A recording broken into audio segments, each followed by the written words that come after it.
Hello kakabagyan, good evening. Dahil Petsa de Peligro, magluluto lang tayo ng fish fillet na ready-made.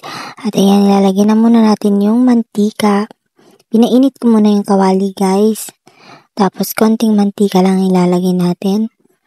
At ang mantika na ginamit ko pala dyan ay canola oil. Pasosyal. Ayan, ilalagay na natin yung fish fillet. Ayan, tumalsik-talsik pa.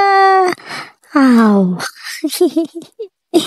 Ayan, lutuin lang natin siya. Hintayin natin siyang mag-brownish in color bago natin baliktarin.